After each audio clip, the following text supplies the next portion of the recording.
segunda mesa de una serie de actividades que desarrollan los profesores del área de investigación y análisis económico. En esta ocasión, pues, las mesas se titularon Jornadas de análisis sobre la situación de la agricultura y de la industria en México, claves para comprender el futuro del país. Entonces, atendiendo al tema, pues hoy tenemos la fortuna de contar con dos excelentes ponentes. La doctora María Luisa González Marín, que es investigadora del Instituto de Investigaciones Económicas, ahorita de su semblanza, y también nos acompaña el doctor Carlos Antonio Rojas, ¿no? También tiene una larga trayectoria haciendo su investigación y parte del Instituto de Investigación Social. Digamos, la dinámica sería la primera intervención de la doctora María Luisa González Marín, y después intervendría el doctor Carlos Antonio Rojas. Entonces, un poco para ubicarlos, para que tengan, digamos, el enlace con los ponentes, voy a leer una breve semblanza de la doctora. Es egresada de la Facultad de Economía, doctora en Estudios Latinoamericanos por la Facultad de Ciencias Políticas y Sociales, es investigadora titular sede del Instituto de Investigaciones Económicas de la UNAM, profesora de la Facultad de Ciencias Políticas y Sociales, donde ha impartido diversas cátedras, tales como Economía 1 y 2, Seminario de Titulación 2, varios talleres de investigación sociológica. Pertenece al Sistema Nacional de Investigadores, nivel 1. En cuanto a los temas que desarrolla la doctora, se encuentran estudios de género, ha sido responsable de 3 proyectos de investigación, ha coordinado varios libros y publicado un número importante de capítulos sobre el tema de las mujeres, que bueno, que nos acompaña bastante. Bueno, también tiene que ver con las empresarias y las mujeres ocupadas en el sector financiero y de aeronáutica. En el tema de la industria, que es el tema que nos convoca hoy, ha publicado libros y capítulos sobre diversas ramas, en especial la automotriz. En 2015 publicó un libro titulado El auge de la industria automotriz en México en el siglo XXI, reestructuración, coordinada por Lourdes Álvarez, Jorge Carrillo y María Luisa González. Obtuvo el reconocimiento Sor Juana Inés de la Cruz por el Instituto de Investigaciones Económicas de la UNAM en marzo del 2015.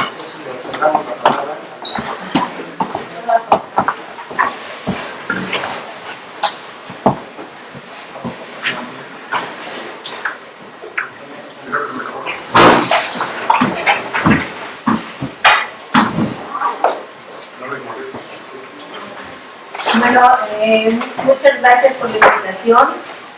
Me da mucho gusto estar de vuelta en la escuela. Bueno, era escuela cuando yo estudié, ahora ya es facultad. Y estoy contenta de estar aquí con ustedes. El trabajo que voy a presentar se llama La industrialización de México. Es un poquito una cuestión histórica que es breve. La idea de esta parte histórica es que se dé cuenta de toda la lucha que a lo largo del siglo XIX y el siglo XX se estuvo dando por industrializar a México. Y esto es importante porque, desde mi punto de vista y de otros economistas, la industrialización es clave para que una economía sea dinámica y para que una economía de empleo y pueda obtener un poco, no digo toda, pero un poco de independencia económica, o al menos tener una base para negociar, como están ahorita las cosas, una base importante para negociar y no depender casi absolutamente de las importaciones que se dan hacia Estados Unidos o hacia otros países desarrollados. Esto lo vemos en toda América Latina y es la clave para poder tener una autonomía también económica, social y política. Entonces la industria no solo tiene que ver con la pura economía, la expansión de cadenas productivas, lo que ustedes quieran, sino con cuestiones de tipo social, de tipo político y de tipo económico. Los primeros inicios de establecer lo más parecido a una manufactura se dio en la etapa colonial con los obrajes. Los obrajes fueron siempre, eran como talleres donde se realizaban fundamentalmente, se tejía tela y se hacían alguna ropa. Eran dedicados exclusivamente para los indígenas.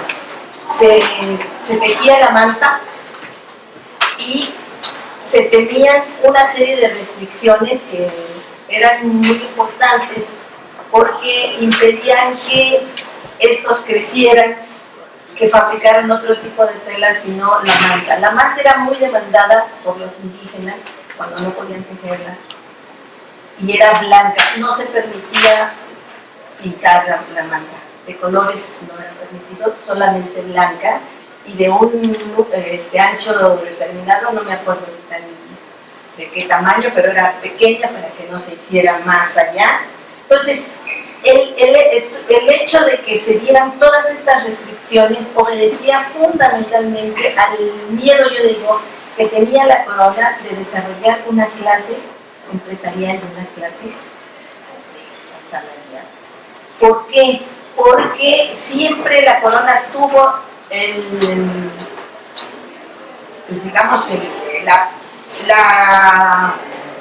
la visión de que los criollos representaban para ella un peligro, que podían desarrollar al interior de las colonias una situación privilegiada al ser dueños de tierras o de haciendas o de diferentes tipos de producción.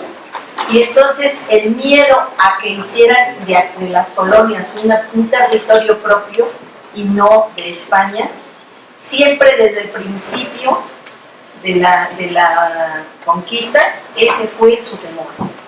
Y la verdad, su temor explicado. Son los criollos los que participan en la independencia, aparte del campesinado y de los indígenas, pero los criollos tienen una participación importante en la dirección de esta, al menos al principio. Entonces, eso es algo que yo diría que es como la marca, lo que nos marca. Vamos a empezar un proceso de industrialización y ya tenemos nuestros enemigos externos, claro, internos. Pero la idea de que somos colonia y por lo tanto no debemos desarrollar nuestra industria, porque eso perjudica a las potencias coloniales. Desde entonces, en esto que hablamos de los obrajes, que eran talleres muy manuales, los indígenas trabajaban en condiciones terribles, pasaban ahí una especie de inspectores y todos ellos decían que había que cerrarlos por las condiciones tan terribles de trabajo y de vida que tenían los obrajes.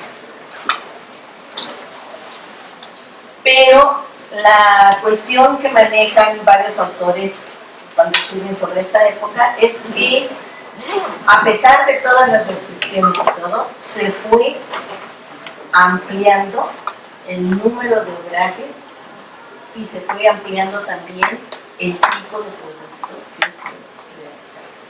Aún con todo que eran perseguidos, a veces encerrados, los dueños de estos obrajes eran criollos.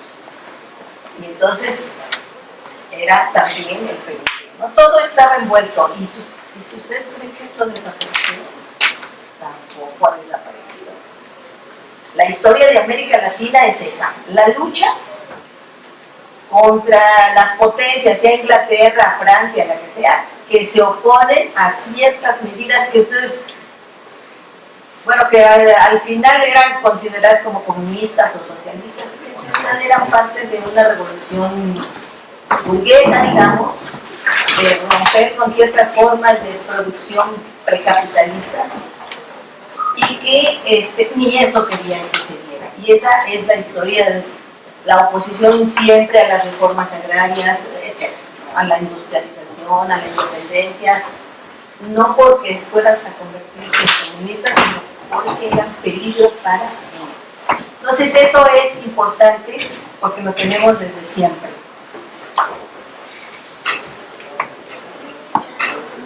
Otro elemento histórico que tiene que ver con la industria y que es muy importante es en el México independiente las primeras esfuerzos o iniciativas para construir ya no talleres manuales, sino fábricas, ya con maquinarias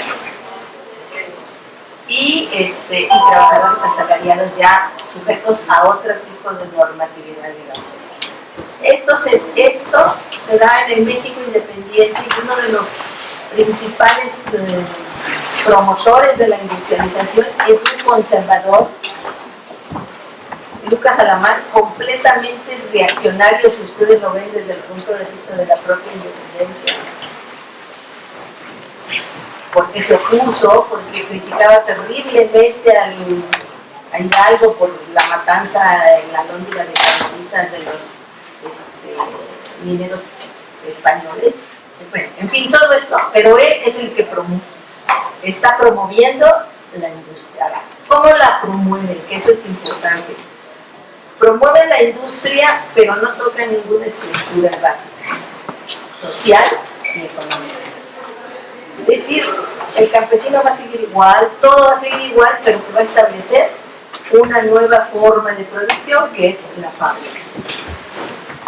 Entonces, bajo esas condiciones, pues, la situación está muy difícil, ¿no? Porque los campesinos, los indígenas, también están sometidos a yugos y a deudas que les impiden ser mano de obra libre. Ahí no hay una mano de obra libre, que es lo que necesitan las fábricas para poder contratar a sus trabajadores, ¿no? Que tengan libertad de poderse mover, salir de una forma, de una hacienda y ir a trabajar. Eso no era posible. Entonces él fomenta esto y crea lo que se llamó el Banco de Avío, que daba créditos para dinero y para comprar maquinaria. Dadas las condiciones de esta época, pues es muy difícil que se dé este auge de la industria, de que se pudieran construir muchas empresas. No se da, porque es también la lucha entre liberales y conservadores. Y los conservadores con Lucas Alamán eran proteccionistas y los liberales eran de libre comercio. Es decir, que no se pusiera ninguna traba arancelaria para que entraran al mercado. Y aquellos que sí, porque decían, si no se ponen tarifas arancelarias, entonces no se va a poder desarrollar la industria, porque viene de países que ya tienen tiempo de fabricar estos productos que son de mejor calidad y más baratos. Entonces, esa lucha siempre estuvo ahí y no se resolvió, más bien la historia no resolvió. Ganaron los liberales, pero los liberales no fomentaron la industrialización, porque si no se cobraban tarifas arancelarias, el gobierno no tenía dinero para sobrevivir. Entonces, ahí se va a dar esta lucha que no tiene nada. Los liberales estaban más de acuerdo en la propiedad, en distribuir las tierras de manera que cada familia tuviera un pedazo de tierra que cultivar y viviera de ella. Ese era un concepto que estaba muy presente y que van a tomar después ellos en la época de reforma con las y los liberales, y también en la Revolución Mexicana. Pero esto es aparte. ¿Quién va a dar las bases para la industrialización de México? Pues la va a dar sobre todo la Revolución Mexicana de 2010. La Revolución Mexicana de 2010, al tener una guerra tan terrible en el campo, en las ciudades, se van a destruir las haciendas, son tomadas, quemadas, ¿qué? De 1910. Las piedras, quedan las haciendas vacías, sobre todo en las regiones donde más hubo enfrentamientos. prácticamente en la revolución y ya con la reforma agraria, pues fue destruida esta clase de los hacendados con grandes hectáreas, millones hasta millones, casi eran dueños de un estado, ¿no? Prácticamente a veces eran casi el dueño absoluto de la tierra de un estado. Todo esto es una parte importante porque a pesar de que muchos entran en la guerra, a la revolución, queda una mano de obra pues a la deriva, ¿no? Porque no hay ya que cultivar en las haciendas, salen porque las toman, las reparten en las zonas zapatistas, esto se reparte, y en el norte también algunas, ya no tienen la misma fuerza ni poder, y lo que va a poner un poco de orden ahí pues es el reparto agrario, incluso anterior a Cárdenas, pero que le faltaba mucho. Él va a llegar a repartir la tierra, y con esto hay una cosa que es muy importante, que es una ampliación del mercado interno. Ese campesino que recibe la tierra va a recibir junto con eso crédito, o bueno, al menos la posibilidad de crédito, fertilizantes, y se hacen una serie de reformas para que ese campesino tenga los instrumentos y las herramientas necesarias para cultivar su tierra, tener agua, etcétera, etcétera, sobre todo los ejidatarios. Entonces, las reformas importantes que hizo Cárdenas junto con la reforma agraria, pues va a ser la creación del Banjidal, la creación de la escuela de Chapingo, que era una escuela para que los hijos de los campesinos pudieran entrar a las nuevas tecnologías agrícolas,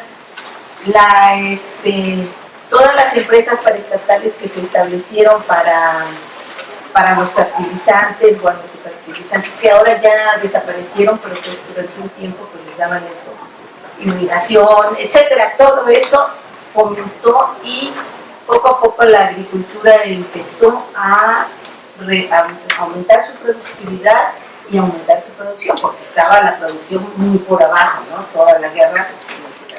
Creo que la economía tuvo la misma producción hasta como por los años 30 que tenía antes en 1910. Entonces todo esto se hicieron otras reformas con respecto a la industria, pues la creación de la PINTA, del Politécnico, de empresas paraestatales, la expropiación petrolera, los ferrocarriles, etc. Me voy a saltar toda esta otra parte, que es todo lo que corresponde a la etapa de la sustitución de importaciones, porque yo creo que eso ya es muy sabe más o menos bien. Y vamos a entrar a la cuestión actual. La etapa de la sustitución de importaciones es la protección. Dos protecciones, es arancelaria y intervención del Estado. Son dos pilares que, si ustedes los comparan con lo que va a pasar después en el neoliberalismo, pues eso no, la idea es de que no existan, ¿no?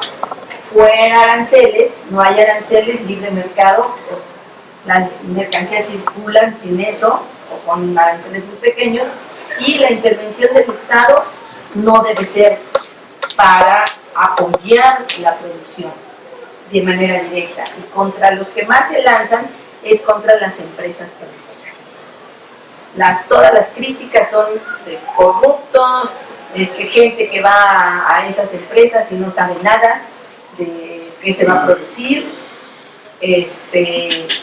todo lo que fue la sustitución de importaciones no fue más que un fracaso.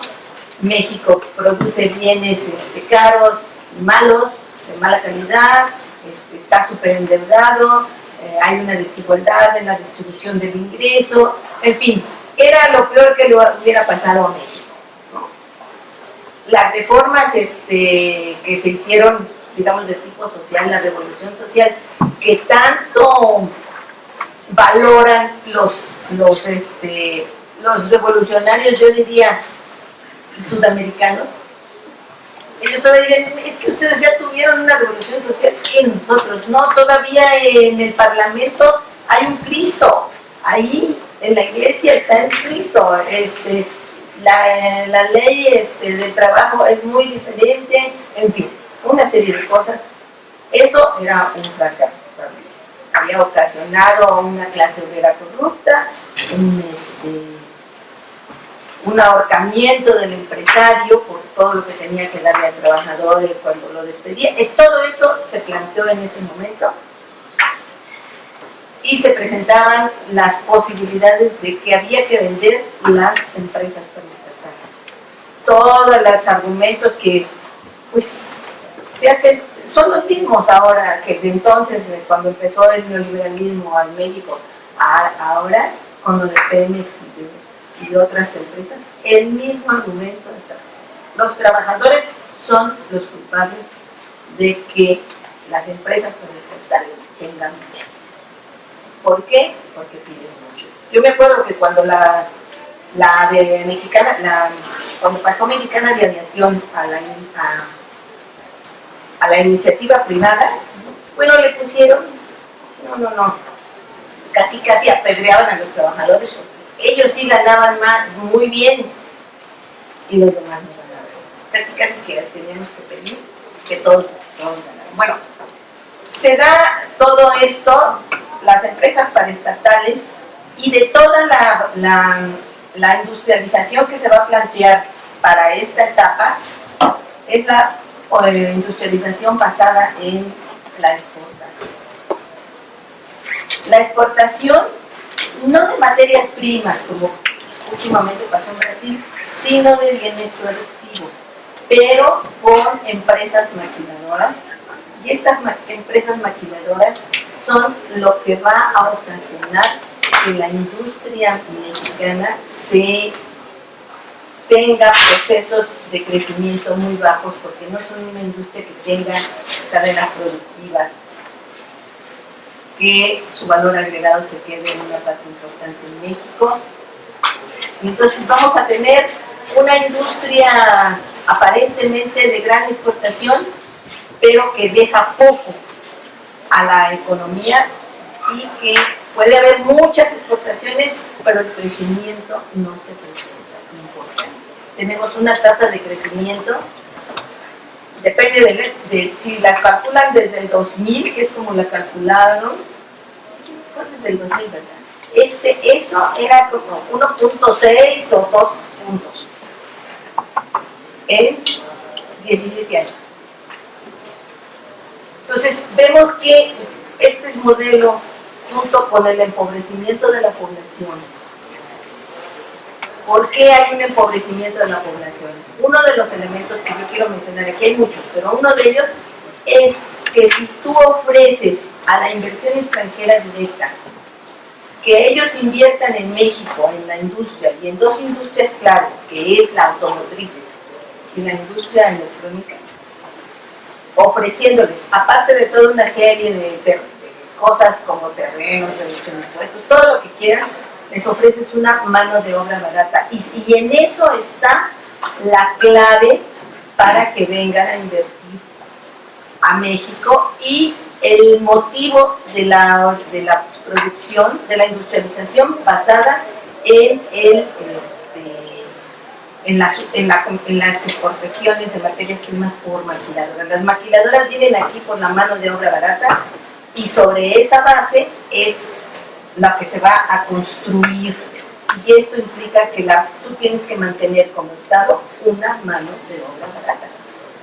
En la industria automotriz, por ejemplo, un obrero alemán gana $46 hora. Compárenlo con el 2.15 de qué dólar. Eso no tiene cómo.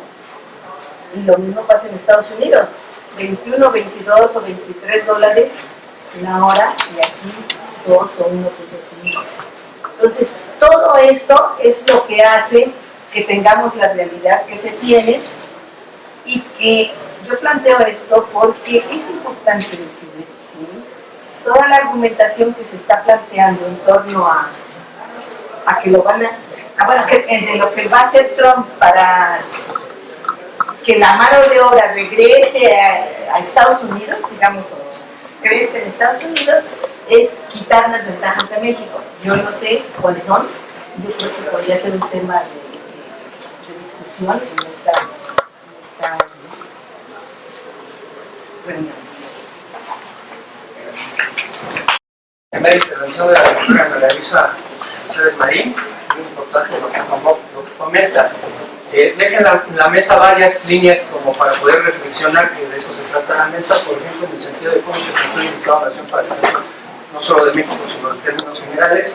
Hablaba la doctora en el sentido, por ejemplo, de cómo se consigue la autonomía en términos de desarrollo económico, ¿no? Y ahí, bueno, yo lanzaría pues, alguna cuestión que siempre queda en el aire, es si es un problema estructural o es meramente un problema de política económica, lo que ha llevado al destino de la nación en la actualidad. Son todos los comentarios que hacía la doctora.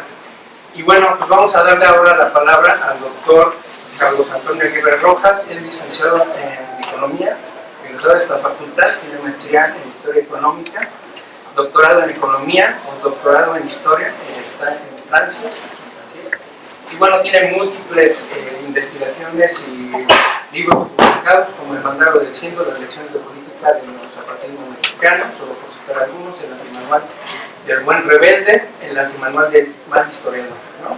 Y bueno, me puedo llevar varios minutos citando todos los trabajos que son extensísimos del profesor, pero me gustaría más bien poderlo escuchar interviniendo. Ya lo que se me pasaba, bueno, pues él es atente a la sexta, ¿no? Y le damos la palabra. Gracias. Ese dato es el más importante de que soy orgullosamente adherente de ese vasto movimiento convocado por los compañeros de los zapatistas, que es el movimiento de la sexta. Bueno, antes de comenzar quiero hacer una aclaración, y es que debo decirles que en realidad yo no soy especialista del tema de la industria en México. Y les cuento esto porque cuando la profesora Irma muy amablemente me invitó y me dijo el tema general de esta mesa, pues yo en principio le dije que no podía aceptar, porque no era mi tema, digamos, y entre los temas que he investigado, efectivamente nunca me he dedicado como mi tema central al estudio de la industria en México. Digo esto porque entonces, para que entiendan el carácter de mi intervención, sin embargo, sí es cierto que cuando hice hace muchos años en esta facultad mi tesis de doctorado, lo que yo estudié fue los esquemas de Marx respecto de cómo van evolucionando los procesos de trabajo en el capitalismo. Esas secciones del tomo 1 del Capital que todos ustedes conocen, que son la caracterización de los procesos de trabajo cooperativos simples, luego los procesos de trabajo basados en la división del trabajo manufactureros, luego lo que Marx va a llamar la gran industria.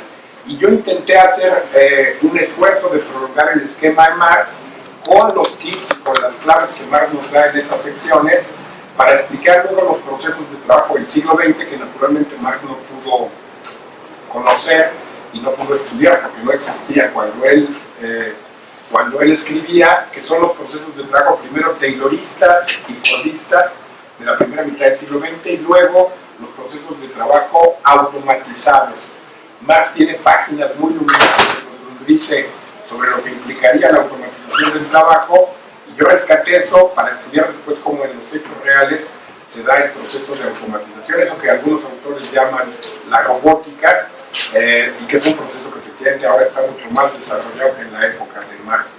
Por eso es que la profesora Irma me invitó, digamos, a participar, y entonces yo lo que voy a hacer es algunas reflexiones libres, basándome un poco en ese estudio que hice, tratando de vincularlo al caso de México, y pasando también, digamos, al análisis de la situación actual, porque yo creo que todos estamos muy preocupados de lo que está pasando ahora en México, de la terrible crisis económica que se vive en México, y que no es solo una crisis económica, es una crisis social, política y cultural y civilizatoria, y vincularlo un poco también, digamos, con este nefasto gobierno de Donald Trump, que efectivamente es un loco rabioso, un fascista verdadero, y que efectivamente, digamos, debemos, yo creo, que plantear y discutir en sus límites, en sus posibilidades y en sus efectos, no solamente para México y para Estados Unidos, sino para el mundo entero. Muy rápidamente, porque aquí tenemos el problema del tiempo, yo les diría entonces, fíjense, Me llamó la atención la exposición que hacía la compañera. Yo creo que aquí sería interesante que ustedes recordaran una tesis de un sociólogo norteamericano que tiene una obra fantástica que todos ustedes conocen, que se llama El moderno sistema mundo. Es una historia del capitalismo mundial. Él se llama Immanuel Wallerstein y ha publicado 4 tomos de este libro que se llama El moderno sistema mundo, publicado por siglo XXI. Fíjense, lo que les describía la compañera es un proceso que él plantea, es un proceso absolutamente consciente. El capitalismo, desde que se construye históricamente, se construye desde un esquema desigual. No todos los países capitalistas entran en condiciones de igualdad. Hay países centrales, hay países semiperiféricos y hay países periféricos. Y el hecho de estar situado en la periferia, en la semiperiferia o en el centro del sistema mundial, el sistema mundo, determina naturalmente las posibilidades que los países puedan tener de industrializarse o no, de desarrollar un tipo de agricultura o no, de efectivamente tener un rol geopolítico y un rol político dentro del planeta mayor o menor. Y les cuento, para ir aterrizando, digamos, el punto, que efectivamente a América Latina toda, y entonces incluida naturalmente México, siempre le tocó ser parte de la periferia del sistema, ¿sí? Y que Estados Unidos, que efectivamente se construye primero, digamos, como una simple colonia de migraciones europeas, que arrasa con sus poblaciones indígenas y que durante un tiempo era la América pobre. Esta es una tesis que desarrolla Fernando Bell. En el siglo XVI, la América rica es la América de América Latina y la América pobre es efectivamente la América del Norte. Pero esto va a ir cambiando históricamente y conforme la historia avance, en Estados Unidos se va a constituir la nación más capitalista del planeta. Esto lo decía Marx en sus escritos en el siglo XIX. Marx decía, el futuro del desarrollo capitalista está en Estados Unidos. Eso lo dice Marx porque él dice, en Estados Unidos el capitalismo no tuvo que pelear contra formas de sociedad anteriores, como sí sucedió en Francia y en Alemania y en toda Europa. No tuvo que vencer al feudalismo, no tuvo que enfrentarse a los terratenientes, no tuvo que barrer relaciones atrasadas, sino que nace sobre un territorio virgen, porque arrasaron a todos los indios, los confinaron en reservaciones, se desarrolla de manera libre y crece como una planta absolutamente, digamos, desproporcionada y pujante. Y entonces Marx previó que Estados Unidos iba a ser la potencia capitalista más importante del siglo XX. Fíjense, entonces, ¿qué sucede si ponemos a la nación capitalista más importante en el siglo XX junto a una nación absolutamente periférica como es la de México? Sucede lo que está sucediendo ahora. Entonces, la hipótesis general de Wallerstein, que yo creo que se aplica al caso mexicano y se ilustra con lo que decía la profesora, es precisamente el hecho de que las potencias centrales, primero europeas y después de Estados Unidos, siempre siguieron conscientemente la política de sofocar los proyectos de desarrollo de ciertas ramas, de las ramas industriales, y promover en todos los países periféricos solo la producción de materias primas. ¿Sí? Este es un proceso que dura 5 siglos. Entonces, durante 5 siglos México es periferializado, y que sea un buen desperiferializador, no por nada desperiferializar, eso ya después lo practican ustedes, pero México fue periferializado durante 5 siglos, primero por España, después por las potencias europeas en el siglo XIX y durante el siglo XX por Estados Unidos. ¿Pero qué quiere decir ser periferializado? Quiere decir que es obligado a producir solo materias primas o desarrollar en el mejor de los casos industrias primarias muy elementales de consumo, de bienes de consumo, y estoy entre economistas, entonces no tengo que explicar esto, mientras se margina la producción de bienes de capital, mientras efectivamente se impide el desarrollo de tecnología avanzada, mientras se fuerza a que se importen las tecnologías producidas en los centros y se apliquen precisamente en la periferia.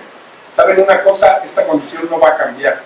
Esto es un trazo inherente del propio capitalismo y el capitalismo no podría funcionar si no tuviera esta desigualdad inherente entre centro, semiperiferia y periferia. Y no podría funcionar porque simplemente la riqueza y los altos estándares de vida de los que gozan todavía los norteamericanos brotan de la riqueza de explotar a toda América Latina.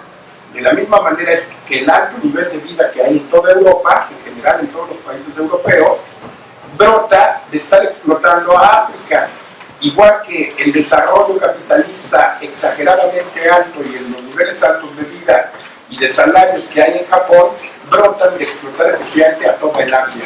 Es decir, la riqueza de la periferia y de la semiperiferia fluye a través de los mecanismos del intercambio desigual, y tampoco tengo que explicar esto porque estoy entre economistas, fluye desde las periferias y desde las semiperiferias hacia los centros. Para que haya un Estados Unidos tiene que haber una América Latina, para que haya una Europa tiene que haber un África, para que haya un Japón tiene que haber una Asia pobre. ¿Se dan cuenta? Entonces, si quisiéramos revertir esto dentro de las condiciones capitalistas, sería absolutamente imposible. ¿Qué quiere decir esto? Que la única salida que tenemos, si de veras quisiéramos que México se industrializara, bueno, aquí voy a hacer un pequeño matiz, sería destruir el capitalismo.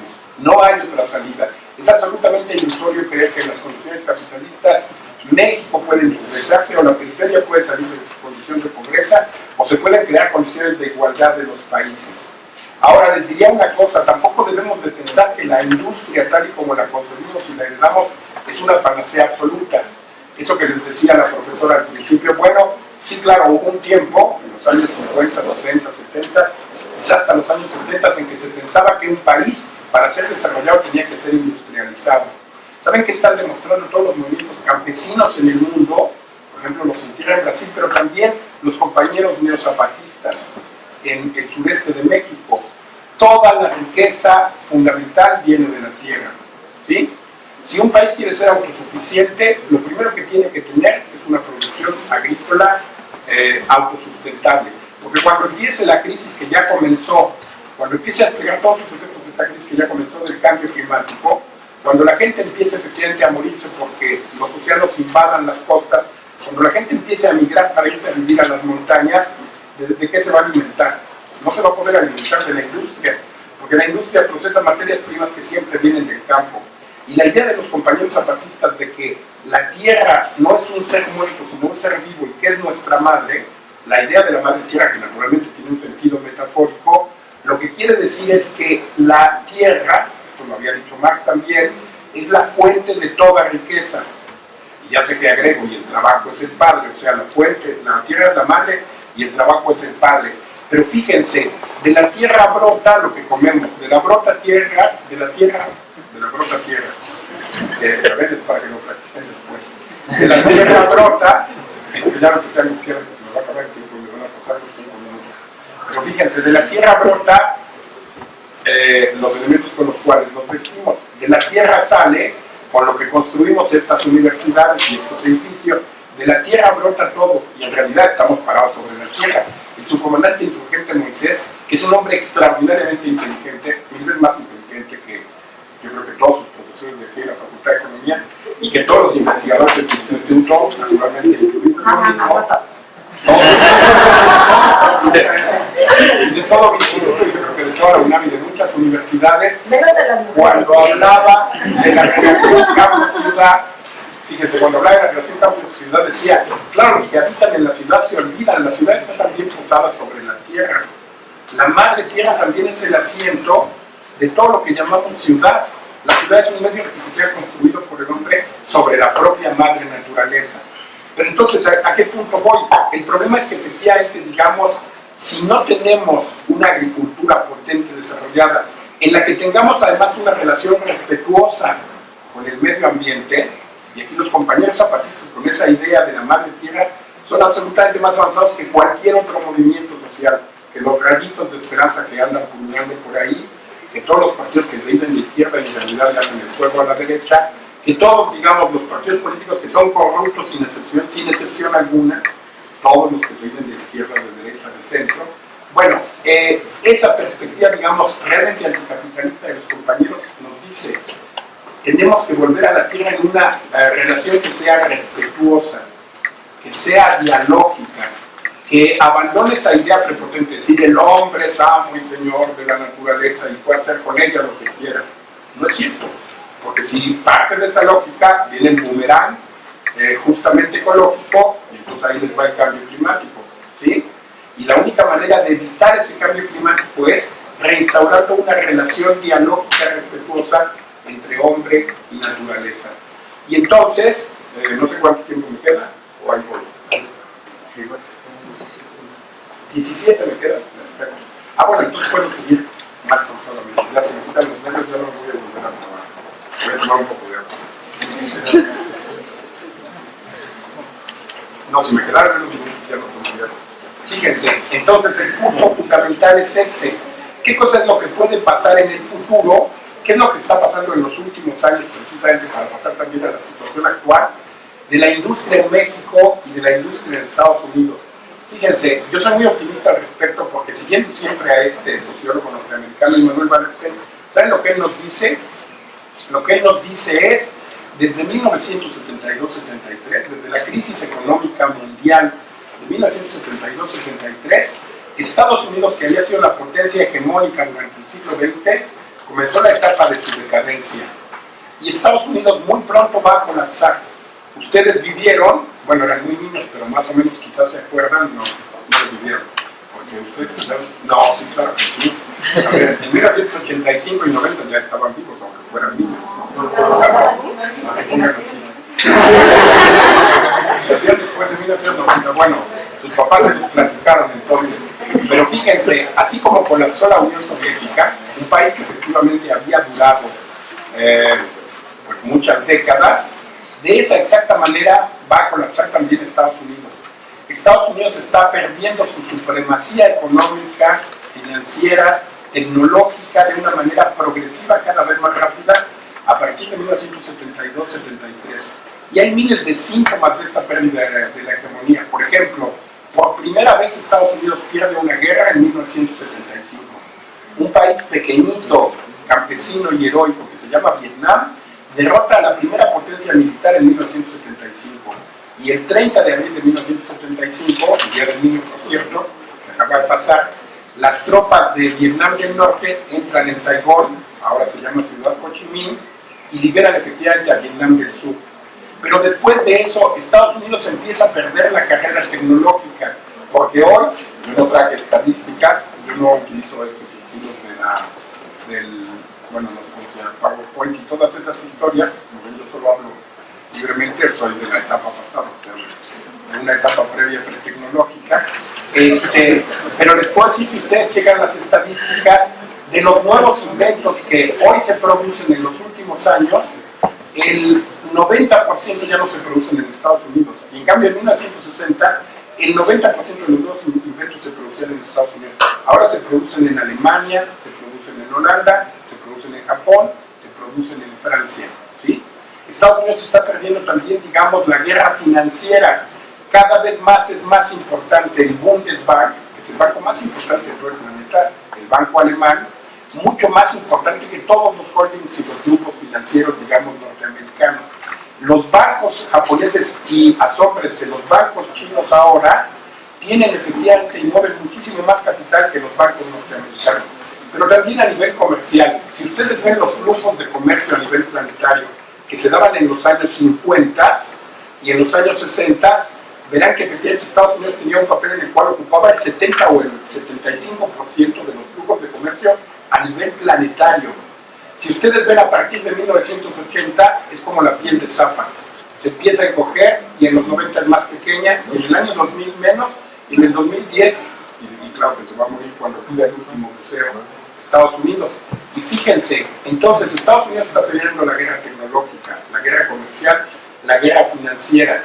Estados Unidos tiene la deuda externa más grande de todo el planeta. Son 14,000 billones, pero billones no gringos, sino billones reales, verdaderos, científicos, materialistas, que sea mexicano. Es decir, billones, 14,000 millones de millones. Esa es la deuda efectivamente, digamos, de los norteamericanos ahora. Frente a lo cual, pues ellos se ríen evidentemente de México, que tiene 3.500 millones de deuda, ¿sí? Pero fíjense, el punto entonces es, tienen la deuda más grande del planeta. Las industrias norteamericanas están empezando a colapsar si no se alían con las industrias japonesas. Toda la industria automotriz norteamericana, que fue el orgullo del dominio de Estados Unidos sobre el planeta, Henry Ford, de donde nace precisamente el Fordismo, la fundación de la Chrysler, etcétera, todas esas empresas norteamericanas, para sobrevivir después de 1980, tuvieron que efectivamente empezar a aliarse con la Mitsubishi, tuvieron que empezar a aliarse con empresas japonesas. Y tienen que empezar a hacer de alguna manera compromisos.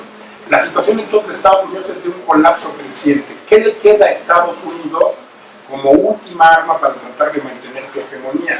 Le queda el poderío militar extraordinario, porque efectivamente Estados Unidos tiene un poder militar que es más grande que el de cualquier otra potencia. El segundo lugar es Rusia, y lo hace valer en la geopolítica mundial, pero Rusia está bastante lejos de Estados Unidos. Estados Unidos tiene un potencial nuclear con el cual podría destruir 6 veces el planeta Tierra. Y eso está ahora en manos de un loco. Bueno, no se debe preocupar tanto, porque ya estuvo en manos de un cretino también bastante loco hace poco. O sea, no debemos exagerar demasiado el papel de Trump, porque se acuerdan cuando George Bush Jr., y ahí no me digan que no había nacido, que no existía, porque ahí sí ya existía. George Bush Jr. era tan imbécil como es Donald Trump. Era tan cretino, era tan limitado como es precisamente Donald Trump. Y tenía también el poder de destruir el planeta. Y no lo destruyó porque evidentemente tampoco pueden hacer su voluntad de manera absolutamente libre. Tienen contrapesos muy importantes. Entonces Trump debe ser denunciado porque está loco, porque es un fascista y un racista absoluto. Pero también debemos de tener en cuenta que cuando quiere hacer cosas absurdas, demasiado absurdas, los primeros que lo tienen son los demócratas norteamericanos. Y luego los propios republicanos, que no son tan insensatos como es él. Y tercero, los intereses de la industria militar, a la que en realidad él representa. Lo que representa George Bush Jr. y lo que representa también, digamos, Donald Trump, es precisamente, me quedan 5 minutos, es precisamente al complejo militar industrial norteamericano. Ven cómo lo que ha estado haciendo es recortar los gastos sociales. Ya destruyó el Obamacare, que era el sistema de salud, de auxilio para la salud pública gratuita para los norteamericanos. Y ya lo privatizó con un simple decreto. Y en cambio está aumentando exorbitantemente los sueldos de los militares y la parte del presupuesto militar. La función de Trump ahí es que haya más guerras. Y que haya más guerras en el mundo en las cuales Estados Unidos se involucre. Mientras haga eso, lo van a dejar gobernar tranquilamente. Si de repente se empieza a querer hacer locuras como decir toda la industria norteamericana que está en el norte de México se tiene que venir acá, no lo van a dejar hacer eso. Y no lo van a dejar hacer eso porque después de 1972-73, justo como efecto de la decadencia de Estados Unidos, comenzó la deslocalización industrial. Y los empresarios norteamericanos lo que hacen es buscar naturalmente los países donde los salarios son más bajos. Y ustedes saben qué triste liderato tenemos ahora. Hace todavía 5 o 7 años los salarios más bajos del planeta eran los salarios en China. Pero en China ha habido movimientos obreros muy potentes que han hecho que los salarios suban. México tiene hoy los salarios más bajos de todo el planeta, Y por eso vienen los norteamericanos. La profesora les decía, un obrero alemán gana $46 por hora. ¿Saben cuánto es el salario mínimo mexicano? Son $3.50 por día. Entonces en una hora ganan centavos de dólar. Vamos a suponer que no ganen un salario mínimo, sino 2 o 3. No ganan más de $1 por hora los obreros mexicanos. Por eso México es hoy el primer productor mundial de pantallas planas. Todas las pantallas planas que se ven en Estados Unidos y que se ven en Francia y que se ven en todos lados, se producen en México. Por eso México es uno de los principales productores, creo que el cuarto, de motores, de cabezas de motor, de todos los coches que circulan en el planeta entero. Todos los gringos vienen y arman los coches acá, se los llevan a Estados Unidos y Estados Unidos los reexportan al planeta entero. Eso no lo puede parar Trump por una sencilla razón, porque evidentemente los empresarios norteamericanos no van a aceptar pagar 10 o 12 o 15 dólares la hora si acá pagan 50 centavos de dólar la hora. Eso, aunque Trump quiera, no lo va a poder lograr. Eso es imposible. Fíjense. Pero lo que sí puede hacer es involucrar a Estados Unidos en una nueva guerra contra Siria, e invadir Siria. Y puede volver a invadir Irak. Y puede volver a invadir Afganistán. Y a nosotros, ¿qué nos pasa? Y ya tengo que acabar, ya se van a acabar los 5 minutos. Nos pasa lo que dijo un gran poeta mexicano en una frase que falsamente se le atribuye siempre a Porfirio Díaz. Y no la dijo Porfirio Díaz. Porfirio Díaz se la robó a ese gran poeta mexicano que era Salvador Díaz Mirón, que dijo: pobre de México, tan lejos de Dios y tan cerca de los Estados Unidos. Eso no va a quebrarse hasta que no desarrollemos un proyecto genuinamente anticapitalista, Rayito de Esperanza no va a romper eso, porque Rayito de Esperanza cuando le preguntan, ¿y usted qué va a hacer con Estados Unidos? ¿Va a tener una política fuerte, seria, soberana? ¿Saben qué responder? Él responde, uno no se pelea con el vecino, ¿verdad? Estados Unidos es nuestro vecino, yo no me voy a pelear con él. Eso lo dijo hace 6, y hace 12 y hace un año. Entonces, él va a tener una política tan tibia y tan amocenada como la que tiene Peña Nieto. Por ahí no vamos a salir. Y además, nosotros no queremos defender los países, tampoco queremos que haya una industria mexicana pujante. ¿Para qué? Para entonces humillar a los americanos. Lo que nosotros queremos es que no haya este sistema horrible capitalista. Entonces, lo que nosotros tenemos que hacer es buscar una alternativa anticapitalista que cambie no el capitalismo en México, sino en todo el planeta. Bueno, esa felizmente ya existe. Se llama La Sexta, yo orgullosamente pertenezco a ella, la están promoviendo los compañeros de los zapatistas y tiene presencia en los 32 estados de este país, pero tiene redes de solidaridad y de presencia en Argentina, y en Chile, y en Colombia, y en Brasil, y en Cuba, y además tiene presencia en Europa, y tiene presencia en Italia, en Francia, y también tiene en China, y también en Japón, y en todo el planeta. De veras, ahora sí que como decía Espartaco, volveréis a ser millones. Espartaco regresó ya con los zapatistas y en el planeta entero son y somos millones de personas luchando contra el capitalismo. Gracias. Agradecemos mucho esta primera intervención también del doctor Rojas. Bueno, yo más que hacer una intervención me gustaría